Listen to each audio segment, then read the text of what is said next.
ఇక్కడ మనం సాయంకాలం వరకు కూడా ఉండాలి. అందుకనే ఏసీ కళ్యాణ మండపాలు మీకు ఎవరికి ఎటువంటి ఇబ్బంది లేదు. మధ్యాహ్నం భోజనాలు కూడా ఇక్కడే పెట్టాం.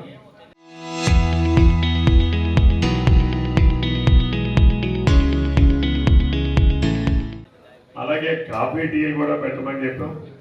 మంచినీళ్ళు ఉన్నాయి, అన్ని సదుపాయాలు ఉన్నాయి. ఈ 2 రోజులు మీరు ఇక్కడ ఉండడం ద్వారా ఒక డిసిప్లిన్ అలవాటు. అసలు మహానాడు అంటే ఏమిటో ఇప్పుడు తరం తెలియదు.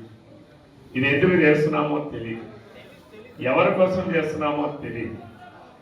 మహానాడు అనేది ఎన్టీఆర్ గారి పుట్టినరోజు మే 28వ తారీఖు. ఎప్పుడు కూడా తెలుగుదేశం పార్టీకి ఒక అలవాటు 3 రోజుల పాటు మహానాడు నిర్వహించి ఎన్టీ రామారావు గారి జన్మదినోత్సవం రోజున ఆయనకి నివాళులు అర్పించి తరుపతి అన్ని కార్యక్రమాలు చేయడం. అలాగే రెండవది, ఈ మహానాడు ద్వారా మన రాష్ట్రానికి మనం ఏం చేయబోతున్నాం, ఏ కార్యక్రమాలు చేయబోతున్నాం.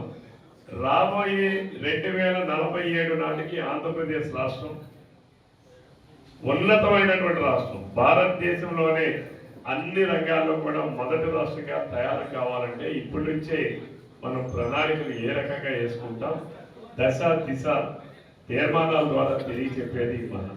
అంతేకాదు, మీరు ఒక్కసారి గమనించండి, తెలుగుదేశం పార్టీకి ఉన్న గొప్పతనం, భారతదేశంలో అనేక ప్రాంతీయ పార్టీలు వచ్చాయి, కానీ భారతదేశ రాజకీయాల్ని ప్రభావితం చేస్తూ ప్రధానమంత్రులు కానీ రాష్ట్రపతులు కానీ నిర్ణయించేటటువంటి నిర్ణయాత్మక శక్తిగా కలిగినటువంటి ఏకైక ప్రాంతీయ పార్టీ అది మన తెలుగుదేశం పార్టీ. ఆనాడు ఎన్టీ రామారావు గారు.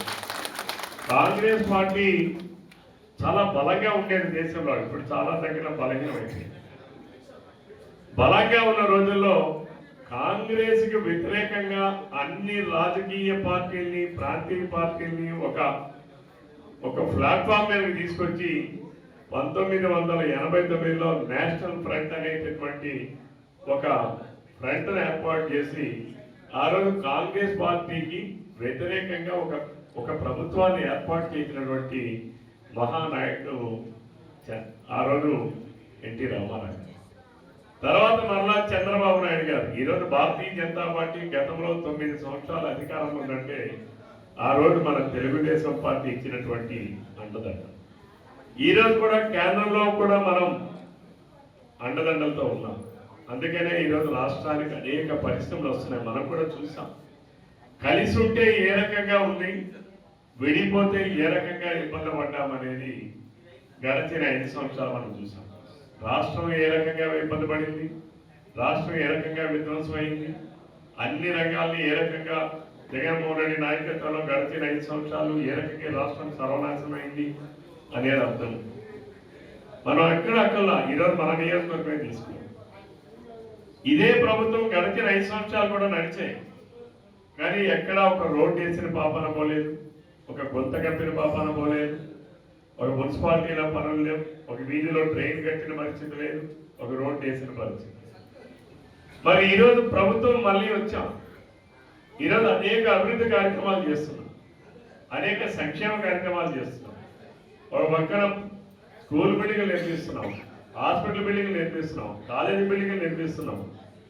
అలానే ఒక పక్కన ప్రాజెక్టులు నిర్మిస్తున్నాం, ఇరిగేషన్ ప్రాజెక్టులను పూర్తి చేస్తున్నాం, డ్రింకింగ్ వాటర్ని కూడా పూర్తి చేయబోతా ఉన్నాం. అంటే అభివృద్ధి సంక్షేమం 2 కూడా మనం నడిపిస్తాం.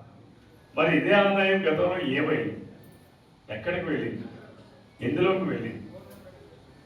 ఆయన ఇచ్చినటువంటి సంక్షేమ కార్యక్రమాలన్నీ అరాకొరా ఇచ్చారు. మనం ఈరోజు ఏది కార్యక్రమం చేసినా అందరికి 100% మంది అంటే 100కి. ఈరోజు స్త్రీశక్తి బస్సు ప్రయాణం పెట్టారు. ఈరోజు ఒక మహిళ మనం యావరేజ్గా మనం చూస్తే ఇప్పటికీ నెలకి 2-3 వేల రూపాయలు మినిమం ఉచితంగా బస్సు ప్రయాణం చేస్తున్నారు ప్రతి ఒక్క మహిళకు. ఈరోజు అందుకనే అన్ని దేవాలయాలు కిటకిటలాడుతూ ఉన్నాయి. సినిమాలు కూడా సంఖ్య పెరిగింది. వాడు కూడా సినిమా వాడు చెప్తున్నాడు, మాకు కూడా ఆక్యుపెన్సీ పెరిగిందని. సినిమా 5,000 నుంచి 30,000 రూపాయలు మినిమం ఇస్తాం. కొంతమంది మహిళలు అయితే నెలకి 7,000 రూపాయలు 8,000 కూడా వాడతాం. నాట్ ఓన్లీ ఎంప్లాయీస్, చాలా మంది ఎక్కడి నుంచి తిరుపతి వెళ్తా ఉన్నారు, తిరుపతి శ్రీశైలం అంటున్నారు, శ్రీశైలం నుంచి ఎక్కడ వెళ్ళారు. ఇప్పుడు కష్ట సుఖాలు కూడా మగవాడు మరి ఎవడు పోవడం, అందరూ ఆడవాళ్ళే వెళ్తా ఉన్నారు. ఎవరైనా హాస్పిటల్లో ఉన్నారంటే పరామర్శలకు పోవాలంటే ఎక్కువ ఆడవాళ్ళు వెళ్తారు. అలాగే పెళ్ళిళ్ళకి వెళ్ళాలన్నా దూరం ప్రయాణాలు ఉంటే ఎక్కువగా ఆడవాళ్ళు వెళ్తారు. అంటే దానికి కారణం ఇవన్నీ మనం చూస్తే వాడి సంక్షేమం ఆడవాళ్ళకి వీళ్ళందరూ కూడా గ్రామాల్లో చెప్పాల్సిన బాధ్యత. అలానే మనం తల్లికి వందనం ఇచ్చాం, ఎంతమంది పిల్లలు ఉంటే అంతమందికి ఇచ్చాం. అలాగే రైతులకి ఇచ్చాం. టెక్నికల్గా ప్రాబ్లమ్స్ ఉన్నవన్నీ మళ్ళీ ఏడాది నుంచి వస్తాయి, వారందరూ కూడా ఇంక్లూడ్ చేస్తాం. అట్లానే మనం చేసేటటువంటి కార్యక్రమాలు అందరికీ చేస్తున్నాం. పెన్షన్ మనకు వచ్చేటటువంటి ఆదాయం మీ అందరికీ తెలియాలి. నెలకి 9,500 కోట్ల రూపాయలు మన రాష్ట్రానికి ఆదాయం. 900 కోట్లలో ఉద్యోగస్తులకి జీతాలు, టీఏలు పెన్షన్లు నెలకి 5,500 కోట్లు. ఎంత అవుతాయండి? మనకు వచ్చే ఆదాయం ఎంత? 9,000. అందులో మనం నెలకి పెన్షన్లు 2,700 కోట్లు ఇస్తాం. ఎంత ఇస్తున్నామండి? 2,700. ఇంకా రేపు జూన్ 12వ తారీఖు నాటికి మళ్ళీ రాష్ట్రంలో 10 నుంచి 15 లక్షల పెన్షన్లు కొత్తగా ఉంటుంది. విడోస్కి ఇస్తాం, వికలాంగులకి ఇస్తాం, 60 సంవత్సరాలు దాటిన వాళ్ళకి అందరికీ ఇస్తాం, 50 సంవత్సరాలు దాటినటువంటి ఎస్సీ బీసీలకి ఇస్తాం. అంటే మనం ఏదైతే ఆ రోజు ఎన్నికల ముందు చెప్పామో అవన్నీ అమలు చేయబోతుంది. ఇంకొక 10-15 లక్షలు అంటే నెలకి 600-700 కోట్లు పెరుగుతుంది. ఏడాదికి ఇంకొక 7,000 కోట్లు. అంటే ఇప్పుడు ఉన్న 2,700ది 3,200, 3,300 కోట్లు. కోట్లు అంటే 5,500, 3,300 ఎంత అవుతుంది? 8,800. ఇంకెంత మిగిలింది? 700. ఈ 700 కోట్లతోనే మరి మనం రైతు కార్యక్రమం చేశాం. అన్నదాత సుఖీభవ 10,000 కోట్లు ఇచ్చాం. ప్రతి ఏడాది 10,000 కోట్లు ఇస్తాం. అలాగే తల్లికి వందనం అది 9,000 కోట్లు ఇచ్చాం. అంటే ప్రతి ఏడాది 9,000 కోట్లు ఇస్తాం. మరి ఇవన్నీ ఎక్కడి నుంచి? ఇవన్నీ రావాలంటే ఆదాయం పెరగాలి. జగన్మోహన్ రెడ్డి చేసింది ఏంటి? అప్పులు చేసి ఆదాయాన్ని పెంచకుండా అప్పులు చేసి ఆస్తుల్ని తనఖా పెట్టాడు. మన నాయకుడు చేస్తున్నది ఏంటి? మనం సంపదను సృష్టించాలి. ఇంటిలో ఆదాయం వస్తే ఎంతైనా ఖర్చు పెడతాం. ప్రతి ఒక్క భర్తకి ఉంటుంది, భార్యకి మంచి చీర కొనాలి, 10,000 కాదు 50,000 రూపాయలు చీర కొనాలి. అక్కడ వెళ్ళేవాళ్ళు ఒక 3 రోజులు 4 రోజుల పాటు అదొక తీర్థయాత్రగా ఉండేది. ఆ అనుభవాలు లేదు. ఈరోజు ప్రపంచంలో యుద్ధం వల్ల పొదుపులు చేయాల్సినటువంటి అవసరం ఈరోజు మన భారతదేశం.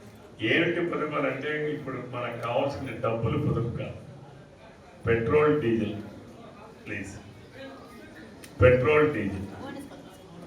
ఎందుకంటే యుద్ధం వల్ల ప్రపంచంలోనే వాటి ధరలు, వాటి లభ్యత తగ్గింది. అంటే ట్రాన్స్పోర్టేషన్ ఒక దగ్గర నుంచి మన దేశంలో ప్లీజ్ అమ్మా, ఈరోజు మనం ఇరాన్ నుంచో, అమెరికా నుంచో, రష్యా నుంచో, ఇంకో దగ్గర నుంచోనే, యుఏఏ నుంచో తెచ్చుకోవాలి. మన దేశ రాబడిలో 30% మనం డీజిల్ పెట్రోల్ కొనడానికే ఉపయోగిస్తున్నాం. మనం అందరం ఏమనుకుంటున్నాం అంటే మన దేశంలో ఉత్పత్తి లేదు. మన దేశ అవసరాలకి మన దేశంలో ఉత్పత్తి అయ్యేది కేవలం 10% మాత్రమే. 90% డీజిల్, పెట్రోల్, గ్యాస్ను మనం వేరే దేశాల నుంచి తెప్పించుకుంటాం. మన దేశ ఆదాయంలో 30% వీటికే ఖర్చు పెడుతుంది. ఇంకొక 22% ఆదాయం మన దేశ రక్షణ కోసం ఖర్చు పెడుతుంది. అంటే మన దేశానికి వచ్చే ఆదాయంలో సుమారు 52% దేశ రక్షణ కోసం, డీజిల్, పెట్రోల్, గ్యాస్ కోసం ఖర్చు. అక్కడ నుంచి ఖర్చుతో తీసుకొచ్చి ఇక్కడ మనం సబ్సిడీతో ఇస్తాం, గ్యాస్ సబ్సిడీతో ఇస్తాం. ఇది కాబట్టి అందరికన్నా ముందు దేశం, రాష్ట్రం కన్నా, గ్రామం కన్నా, మన ప్రాంతం కన్నా ముందు దేశం ముఖ్యం. దేశం బాగుంటే మన అందరం బాగుంటాం. ప్రధానమంత్రి గారు ఇచ్చిన పిలుపు మేరకు ఈరోజు మహానాడు కార్యక్రమాన్ని హైబ్రిడ్ మోడ్, బహుశా ఇది మొదటిసారి. ఇక్కడందరం మహానాడు అంటే ఒక 100 మందో 200 మందో 300 మందో మనం ఇక్కడ నుంచి 500 మందో 600 మందో వెళ్ళేవాళ్ళం. దానిని ఈరోజు హైబ్రిడ్ మోడ్లో తీసుకొచ్చారు. అక్కడ కార్యక్రమం ప్రతిరోజు 9 గంటలకి రావాలి.